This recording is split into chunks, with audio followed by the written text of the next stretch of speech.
falar agora sobre estudo transversal.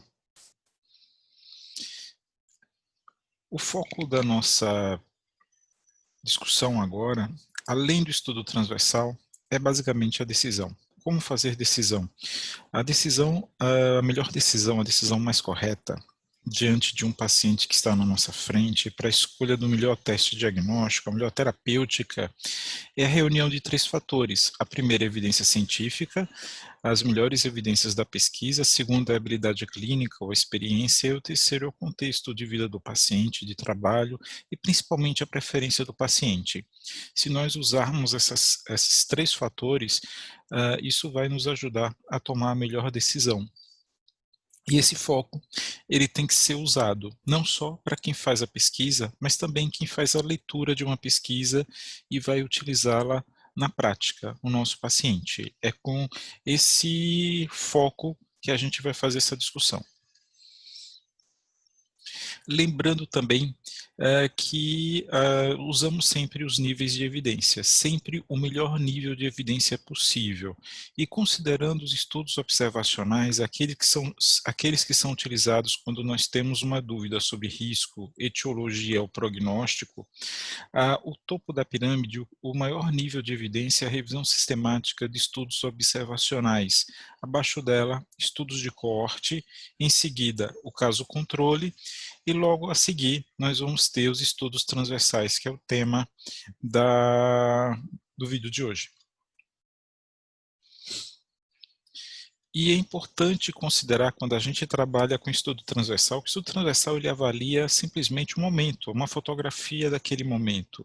Quando a gente acompanha um grupo de pessoas, a gente tem um estudo prospectivo, que seria o estudo de coorte, e quando a gente avalia retrospectivamente, a gente faz, em geral, um estudo caso-controle.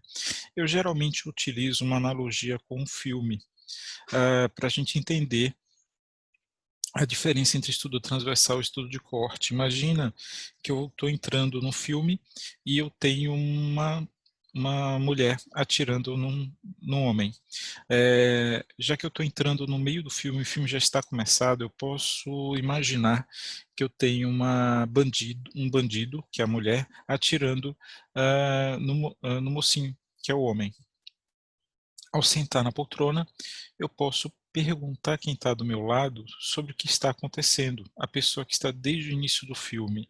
E essa pessoa ela pode me dizer que não é nada disso, que de repente ela é a mocinha e conseguiu o revólver, e com esse revólver está se defendendo e atirando no bandido. Então eu, que entrei no meio do filme, vi apenas a cena, eu não sei definir quem é mocinho e quem é bandido. Já quem está desde o início do filme tem essa possibilidade. Essa é a grande diferença entre o estudo transversal, que é o momento onde você entra no meio do filme, e o estudo de coorte, aquele que você acompanha o filme desde o início até o final. Portanto, o estudo transversal, ele fornece um diagnóstico da situação de saúde de uma população. E ele é extremamente interessante para isso, para esse objetivo. E ele faz isso através da avaliação individual do estado de saúde de cada um dos membros do grupo dessa população. Ele é também chamado de estudos seccionais, estudos de prevalência ou de corte transversal. Ele também pode ser chamado de survey, que é uma palavra inglesa, mas eventualmente a gente pode ouvir alguém nomeando o estudo transversal através de survey. E ele é considerado basicamente um estudo descritivo e pode-se considerar que ele está entre a fronteira entre estudos descritivos e analíticos, mas 90% dos estudos transversais, eles são basicamente descritivos. Os estudos analíticos são aqueles onde a gente define causa. Em geral, quando eu tenho situações determinadas geneticamente, eu posso até definir uma causa. Aí, nesse caso, poderia ter um estudo transversal analítico, mas é uma exceção. A grande maioria dos estudos são estudos descritivos. E, nesse caso, a inferência não é guiada pela sequência lógica temporal.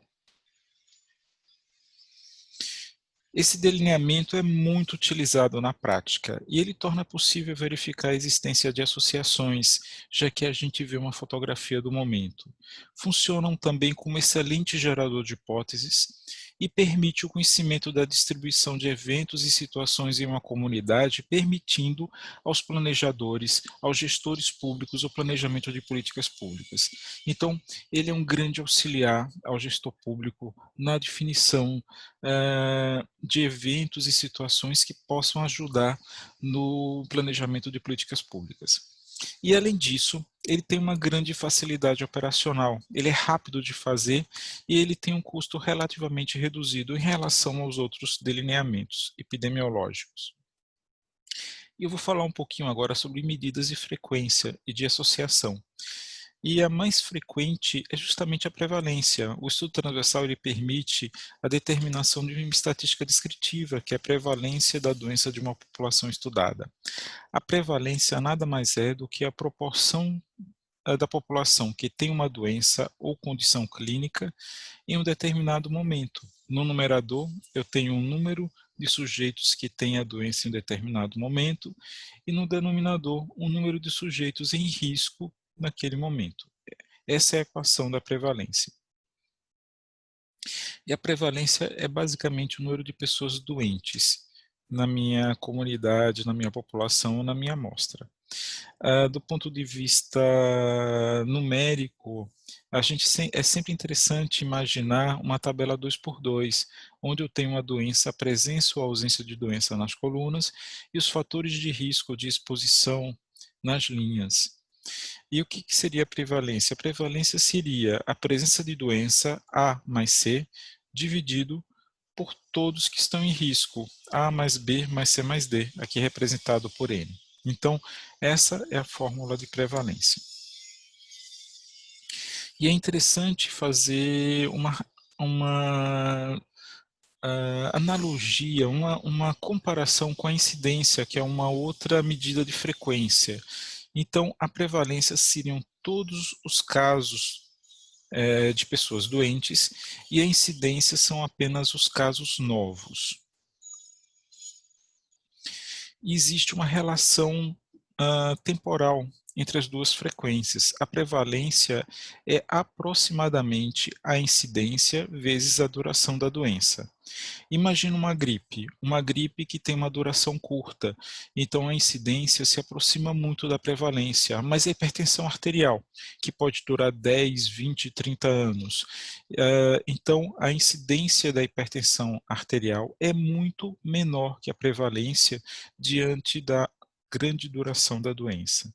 Então, é muito interessante quando a gente planeja uma pesquisa, ter noção dessa relação entre incidência e prevalência,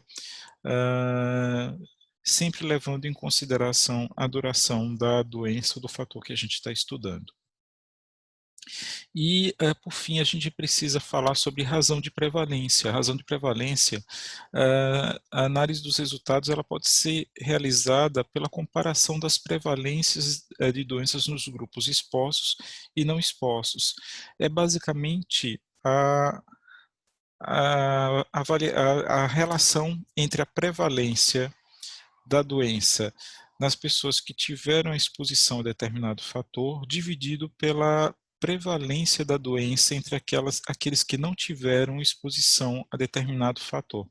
Então, a razão de prevalência seria A dividido por A mais B, C dividido por C dividido por C mais D. Essa seria a razão de prevalência. Deixa eu mostrar na prática como é que a gente faz essa interpretação. Imagina aqui que eu fiz um estudo transversal onde eu avaliei a presença de Schistosoma mansoni numa população, onde eu tenho o gênero masculino e feminino. Observe que eu tenho muito mais pessoas do sexo masculino com Schistosoma mansoni do que o sexo feminino.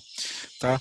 Quando eu vou fazer a razão de prevalência, eu observo que eu tenho uma prevalência 2 vezes maior de Schistosoma mansoni entre os homens do que entre as mulheres. Isso não significa que o gênero é um fator de risco para a Schistosoma mansoni, apenas que eu tenho uma prevalência maior de Schistosoma mansoni entre os homens e do que entre as mulheres. E por que isso?